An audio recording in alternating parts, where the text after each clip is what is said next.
The federal government has embarked on disinfecting of the streets and markets in parts of the country. If we keep safe as individuals in our homes, what effect is it disinfecting of these areas, the marketplace, the offices, the work areas? What impact does it make on our lives and keeping us away from coronavirus? We have the Minister of Environment, Mr. Abubakar Mohammed, who joins us from our Abuja studio. Thank you, Honorable Minister, for joining us tonight.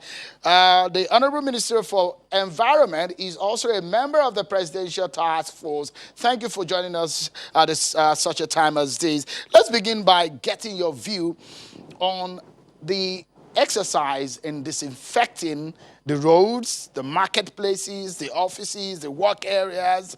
To what effect is that activity?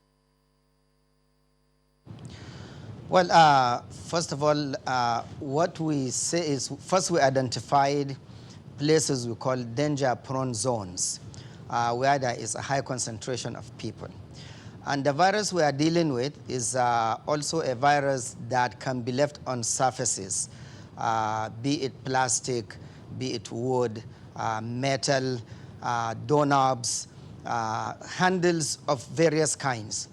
So we believe that if we start treating areas that have that high concentration, whether there are traces left, this will help in eradicating the presence of the virus on these surfaces, and by such action, we are containing the spread of this virus. And decontamination, disinfection is something that has been done many years back, and it helps greatly in reducing the spread of infectious diseases. Well, one thing, maybe before we get too deep into the issues of environment, is there anything you want to tell us about these issues of 5G technology and the fears of a lot of Nigerians? I'm very sure that you have heard a lot of people thinking and clamoring and saying, look, Nigerians' lives are at risk because of these 5G technology. Has that issue been raised at the Presidential Task Force meeting, and those concerns of many Nigerians, has that been raised? Well, I read it, of course, in social media, and I try very much not to conclude anything, especially these days in social media. I am not an expert in communication or cybernetics, mixing of biotics and technology. So I don't know. And I agree what the Minister of Communication said. They will look at it thoroughly. They will communicate with experts in whatever field so that they can make an informed decision on what really has to do with 5G and the coronavirus or any other virus at that. So I can't give you any definitive answer on that, but I read it. Okay, apart from the fact that you read it, Honorable Minister, has that been raised at the Presidential Task Force meeting? Because every and all issues related to coronavirus is being brought to the table from what we understand. Has that ever been discussed at your meetings? Well, the Presidential Task Force usually will sit and deliberate, and then during the briefing, which is daily at 2 p.m., they will now tell the world, tell Nigerians the resolutions of that meeting and of that particular day. If there is such discussion, I assure you, is going to come up. I will just leave that at this point to the fact that I don't know much about 5G having an effect on coronavirus or the reason for coronavirus. But I can assure you, whatever the Presidential Task Force discussed that is of importance to Nigerians and to this fight against COVID-19, you will definitely hear it during the daily briefings. So give us a sense of the disinfecting exercise that you have taking over the past few days, what kind of chemicals are you using? Are those friendly? Because we see when that exercise is being undertaken, we see that people are moving in vehicles and in trucks and doing that. How dangerous is that to humans, or is it mild on humans? What kind of chemicals are those, and what can they do? These are chemicals that are used the world over, chemicals that are approved by the United Nations and recommended by the World Health Organization.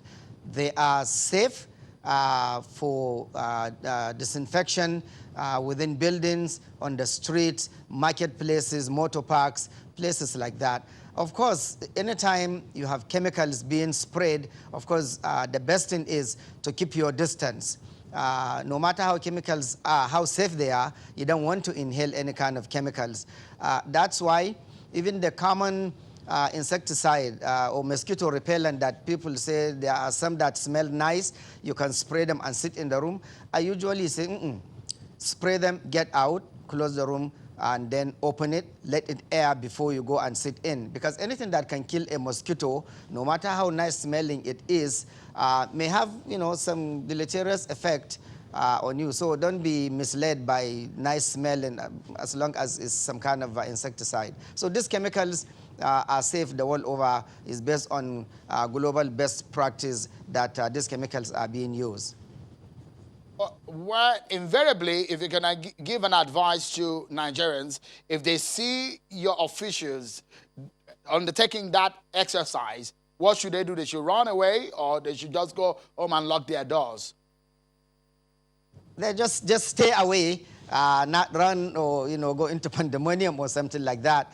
Of course, if you notice, the personnel that are spraying these chemicals, of course, have the proper kitted material that they use. So you just stay away, close your doors and just stay away from the chemicals that are being sprayed.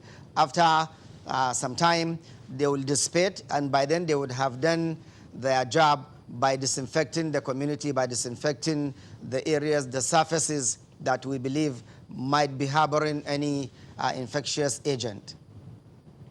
So in essence, how many local governments have you specified for this exercise? Are you just focusing on Abuja alone, or Lagos, Ogun State? How far is the reach of this exercise that you have undertaken in the last few days? Okay, our plan right now is to identify the danger-prone zones, as I've mentioned earlier, and then we go from there. The Federal Ministry of Environment is ready to undertake this disinfection, decontamination to all the areas. We'll be doing government buildings, we'll be doing street, airports, train station. We have done Karu Market, Wuse Market, all of these markets within the FCT area. We are already disinfecting them on the street. So we will go as far as we can. But like I said, first we start with the danger-prone zones where we feel has the most prevalent of possible contamination, and then we can go from there. Our hope is we don't need to disinfect the whole country, but we are ready. This is a multi-sectoral collaboration. We are working with the Federal Fire Service. We are working with the police. We have some other security agencies that have equipment that we can use for spraying these chemicals for decontamination, disinfection, and all that. So it's something that we are assessing, analyzing as we go, and be rest assured, anywhere that will need disinfection, decontamination, we will undertake to do that in this collaborative effort of several MDAs that we are doing to fight this coronavirus. So the question on the minds of a lot of people is that they see their streets being contaminated, schools and all of that, train stations, they see that happening. But they're wondering, people are at home now, there is a lockdown order of the federal government. The concern should be residents also, where people are, if you want to keep people safe. Are you thinking in that line? Yes, we are keeping track of all that. As you can see, some of the streets that are even being spread, of course, are residential areas, and we'll get down to that as time goes on. We are doing this in stages, making sure that we have a clearly mapped out plan so that we don't miss anywhere that needs to be disinfected. What is the cost estimate of this exercise? I cannot give you at the top of my head, but thanks to the federal government and the private sector, multinational agencies that are contributing money, but Mr. President is ready, poised to make sure that funding comes from all these various sectors so that we'll have enough money to take care of this coronavirus. This is something that is very serious, highly contagious virus, and will leave no stone unturned, and to make sure that we do what is required. How effective is this disinfectant that you're using and the agents you're using? For example, we understand scientists are saying and doctors are saying that the droplets of the virus, which could stay on surfaces for several hours, at some point they say on some surfaces for almost a day, and all of that, should any of these disinfectant touches the virus, can it kill it immediately? How effective is it on the coronavirus? It can kill it immediately. This, like I said, very effective. They are safe, world standard, United Nations recommended, World Health Organization approved. These are chemicals that are used everywhere around the world. Whatever we are doing will have to tally with the global best practice to make sure that we have taken the fight to the end. So yes, they will kill the virus on contact, these chemicals. Honorable Minister, you have said at some point that you have set up the environmental health desk in all the 774 local government areas in the country to vigorously pursue grassroots advocacy, offer guidance and counseling, and to disinfect and decontaminate all risk-prone areas. Give us a sense of what you mean by risk-prone areas, especially in the local government areas. For those who are watching right now, maybe they should be expecting some of your personnel in the coming days. Risk-prone areas are places where you have a high concentration of people. For example, I said market, motor parks, train station, where you have a lot of people mixing together. So if you have anything that will be left on surfaces, that is the place where you have the prevalence of these people being there and the concentration of whatever that is there, the contaminant. So that is what I mean by danger-prone zones. These are places where we have high concentration of people. Honorable Minister, stay with us. We'll take a break now. But before we go on Did You See That segment, in a show of leadership and example, President Muhammadu Buhari washes his hands as part of campaign to encourage hand washing as the nation fights the coronavirus spread. Take a look at it. Our hands regularly with clean water and soap. Disinfecting frequently used surfaces and areas, carving into a tissue or elbow, and strictly adhering our hands. As I do, the president demonstrating the hand washing technique and staying away from coronavirus.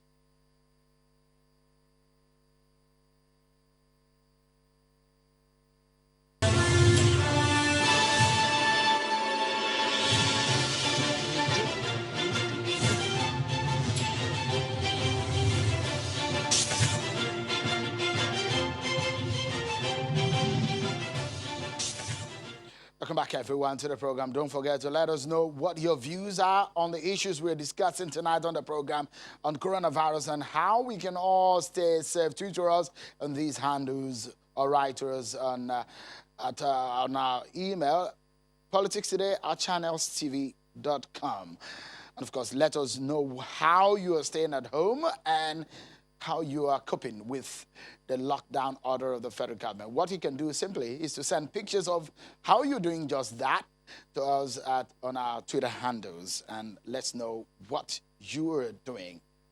Let's get back to the conversation, everyone.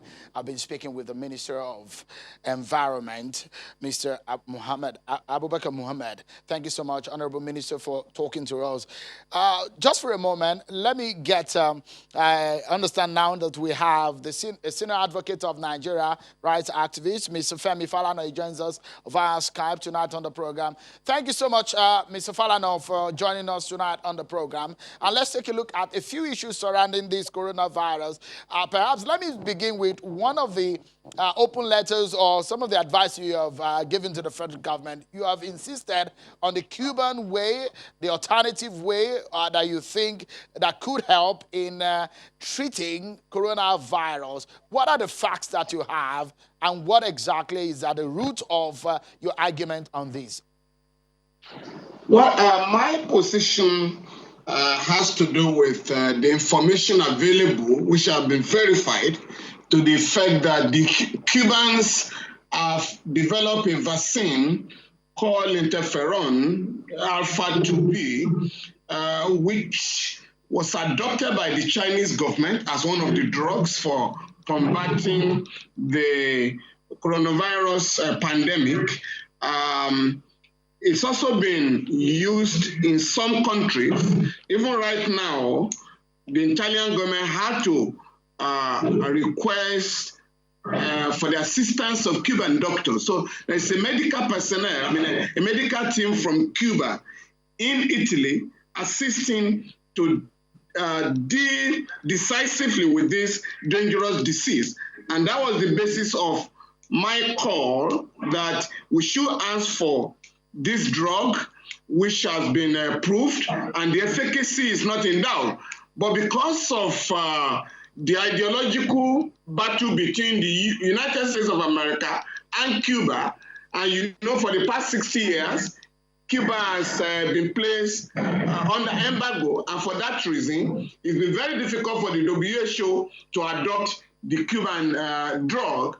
But you will recall that during the Ebola crisis, Cuba saved Africa when it sent a whole lorry load of medical personnel to Guinea-Conakry, Sierra Leone, and Liberia. And it was on that basis that I believe that we have a lot in common, and Cuba can be of help in this regard. So do you have any details of the success rate of these alternative mode of treatment of the coronavirus, because the recovery rates and the number of people that have been discharged over the world is, we know already, and in Nigeria we have the percentage of those who are been discharged. But in the case of the Cuban alternative treatment, what is the success rate and what more details do you have as to how many people this has cured or treated?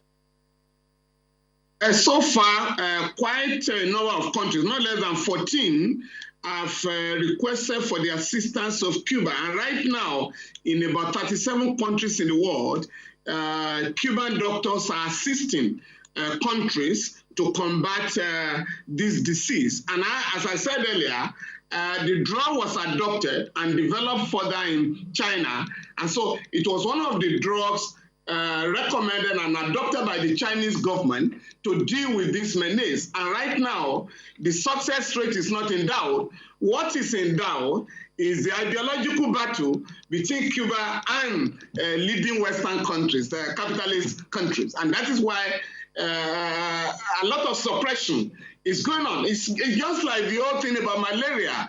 Why the West insist, Western countries insist on mosquito net, and the rest of them. Cuba, as far back as 1967 had abolished malaria because it has a vaccine, that eats up the Anopheles mosquitoes.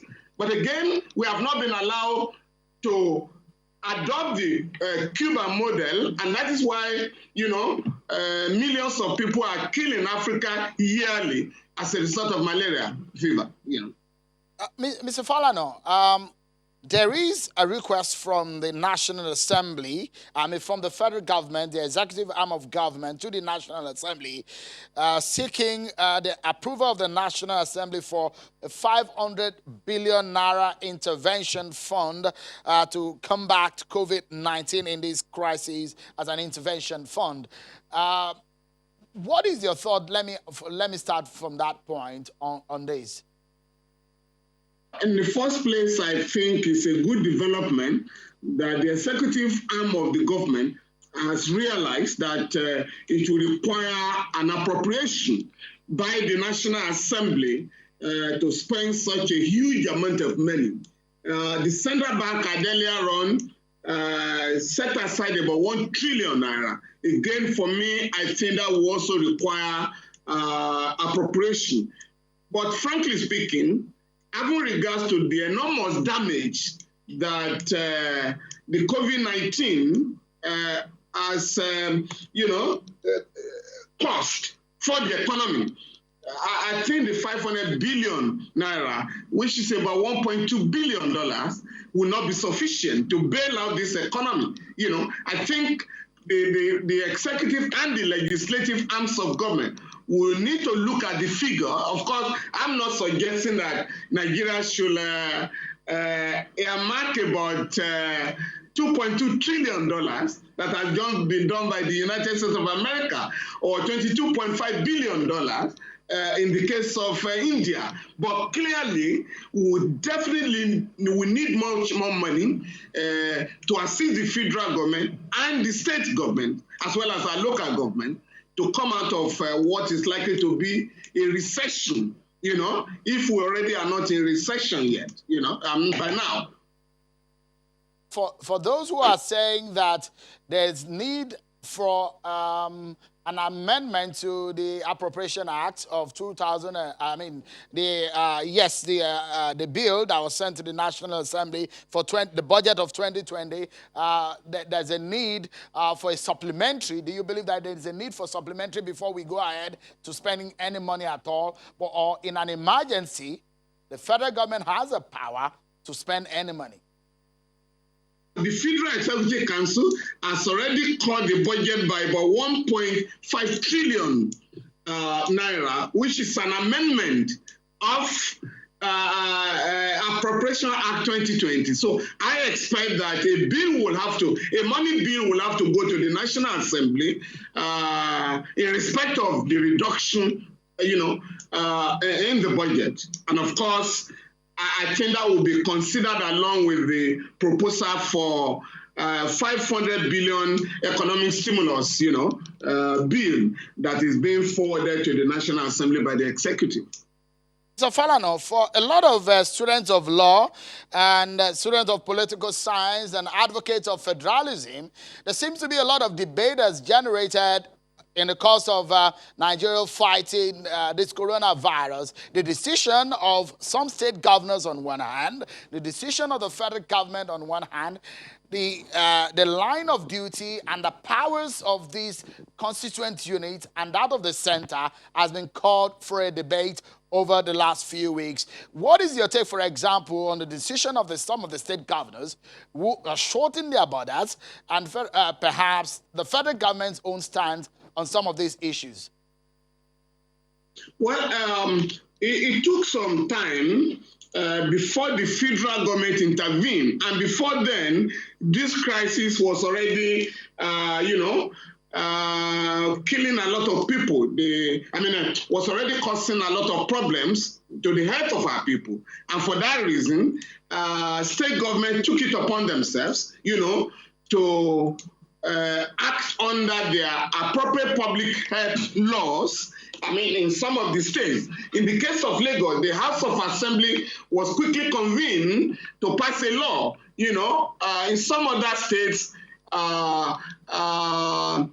Section 8 of the Quarantine Act was invoked by state governors until the president made his broadcast. And when the president delivered his address, he didn't allude to the law. And then his attention was drawn to the fact that the presidential or the order of stay at home and other regulations could not be enforced without a law to back it up, to back them up. And that was when the president also had to invoke the provisions of the Quarantine Act. But it has to be made clear that since we operate a federal system of government, many of the states have risen to the challenge by applying or invoking relevant laws to deal with the situation on hand. And if you recall the fact that the president has only imposed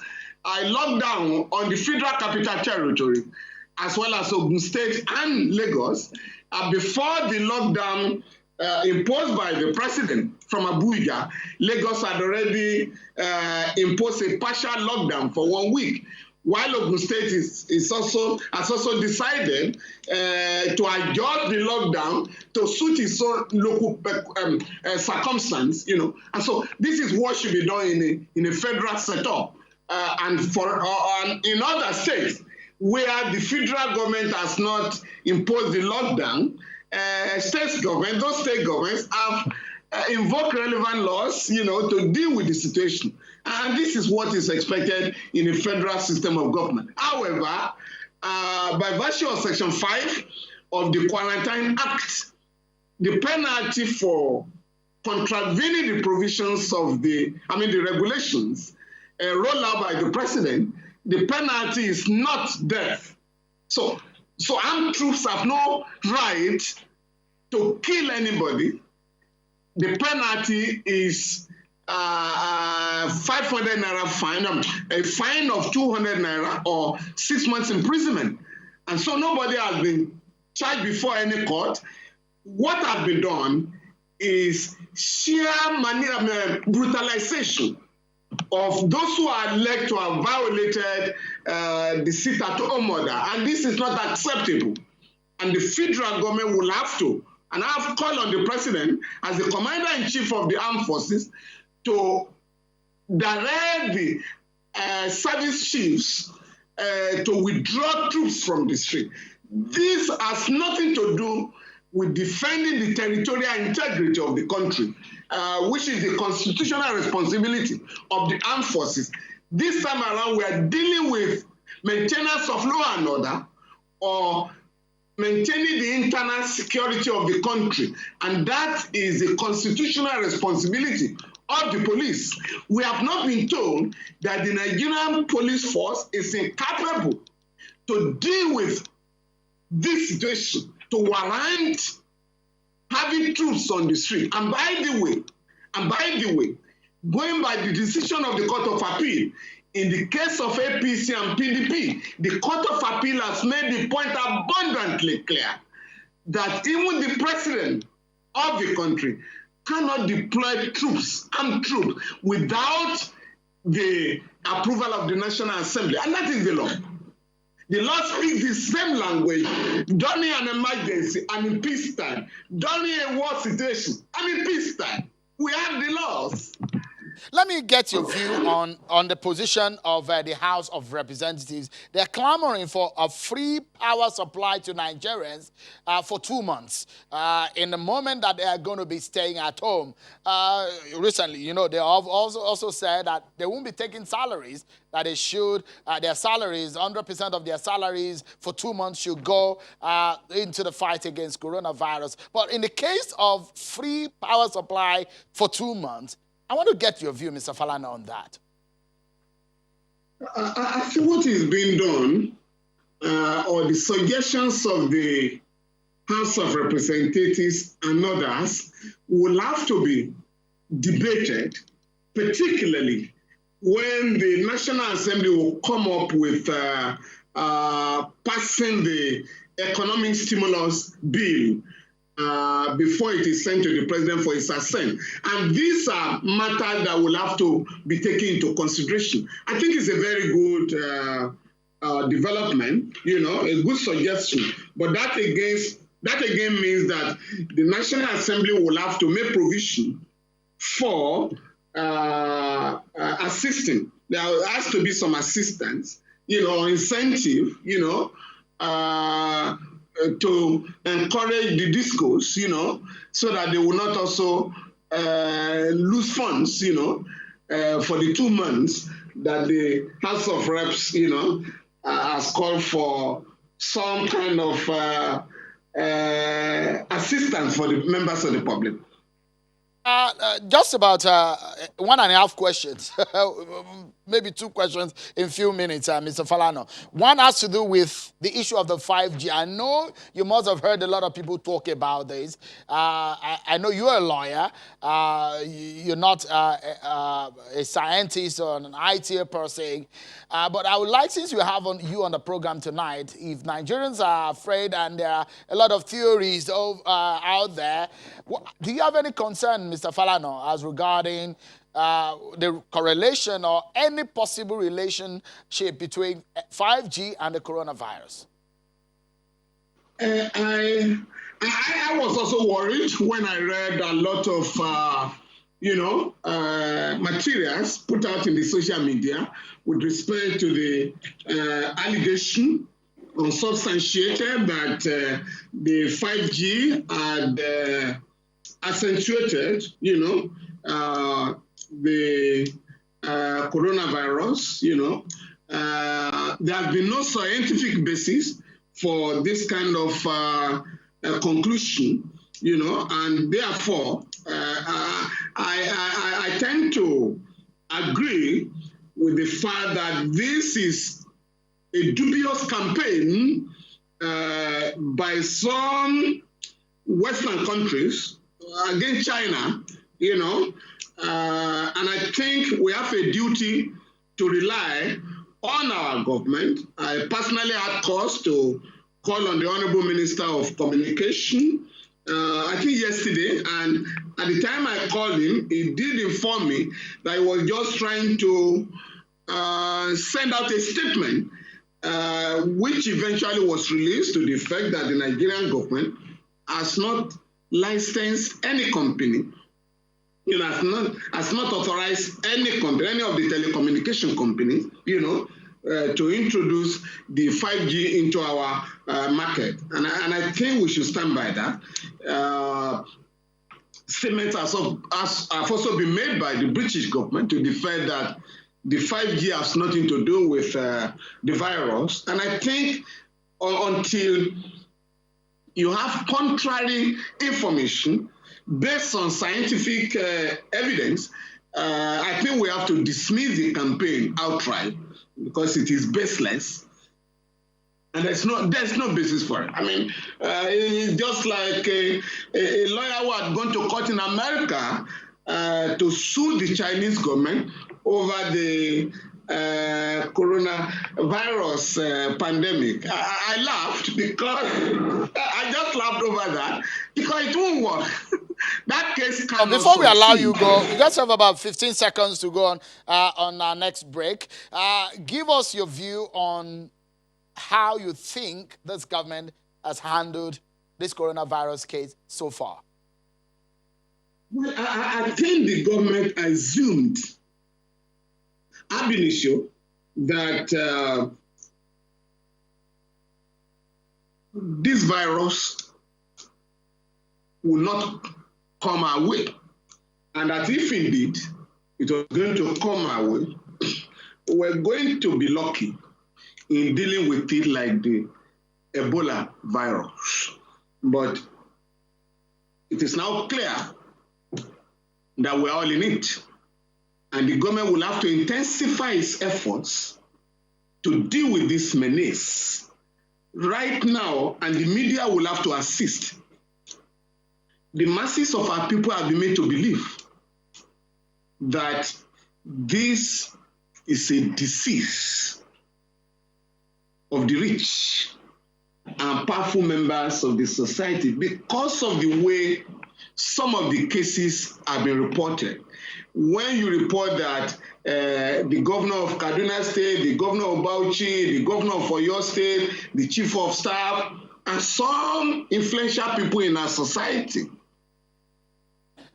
Mr. Falana, please stay with us. I'll allow you to conclude that thought, but we need to take this break. Up next on the program, everyone, we still have the Minister of Environment on the program. Efforts to keep it safe is what Nigerians are striving to achieve. But how far have we come as a people?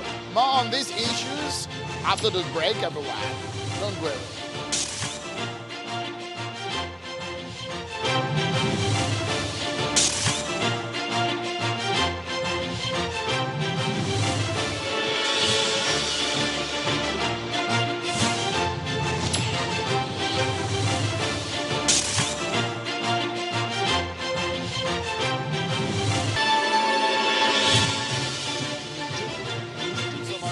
For staying with us. Apologies, Honorable Minister for Environment, for keeping you.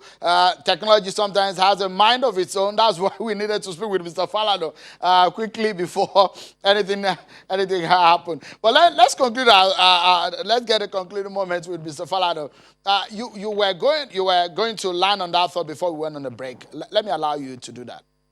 Yeah, I'm appealing to the media to enlighten our people to appreciate that COVID-19 does not discriminate between the rich and the poor. We're all endangered. We're all in it. And therefore, our people will have to, although it's very difficult to talk of social distance, for the masses of our people who live in Ajegule, Oyanya in Abuja and the rest of them, the Federal Capital Territory. Secondly, the assistance being given to the people by the government will have to be defined. There is a general belief that everybody is being assisted. The government will have to come out to explain to the people that the assistance, the food items being distributed are meant for the vulnerable members of the society, the poor, the indigent people. And here one would like to suggest cash transfer as opposed to enriching the pockets of contractors, And finally, this crisis provides an opportunity to review the Nigerian economy. Neoliberal elements who have been saying that the government has no business in promoting and providing for health and education, and the rest of them will have to have a second thought. Finally, the government will have to fix our hospitals now that nobody can be taken out of the country for treatment. And at the end of the day, all the hospitals that are being fixed now, we must ensure that they are maintained and that they meet international standards so that we can save a lot of funds, that are given. We suspected that the worst could happen when it comes to technology. But thank you so much, Mr. Falana, for your thought there. I presume that you are almost done with that. Thank you, Senior Advocate of Nigeria, Mr. Femi Falana, and rights activist. Let's get back to our Abuja studio, where the Honorable Minister of Environment has been speaking with us. My biggest fear came to pass just about when Mr. Falana was about ending his thought there as regards to the technology as reaching him on Skype there. But Honorable Minister, for every Nigerian, perhaps those who are not within the region where there is a lockdown, should they be expecting your personnel to come and disinfect their areas? Eventually, again, I will have to repeat, we are going with this stage by stage. First things first.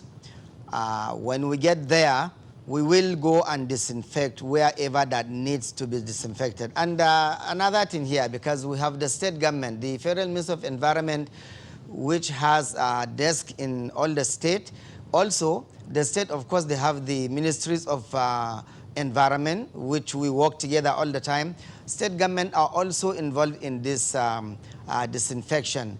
So yes, expect to see anywhere that needs to be disinfected, fumigated, will be done.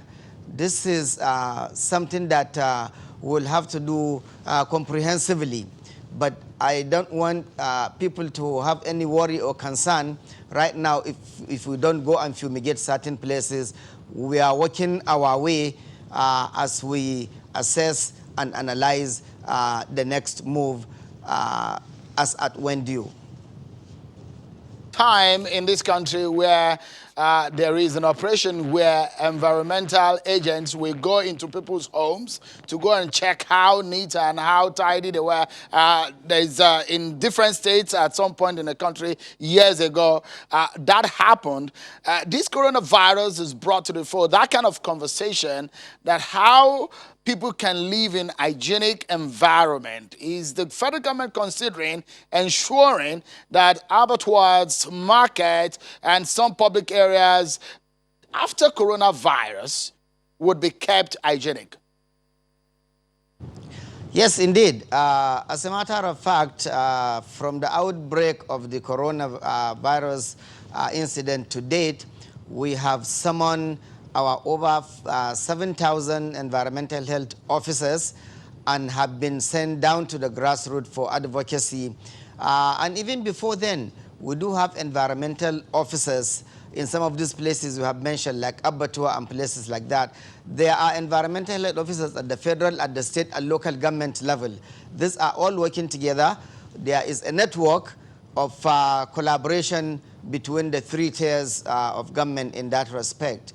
And this is something that has been happening long before now. I mean, since during the colonial time, these environmental health officers, which in Hausa are called Dubagari, they have performed tremendously in the past, and somehow along the line, the practice kind of went down. But now there is a resurgence of this, and there are also community environmental health volunteers that we are getting together to train. Right now, putting together an assembly of about 3,000 that will be trained, and we'll also do train the trainer. Of course, to maintain the social distance, we'll have to do the first 100, of course, in batches of 15, and then the balance will be done in cyberspace so that we can maintain that social distance, again, to further reduce the issues of spread and contamination.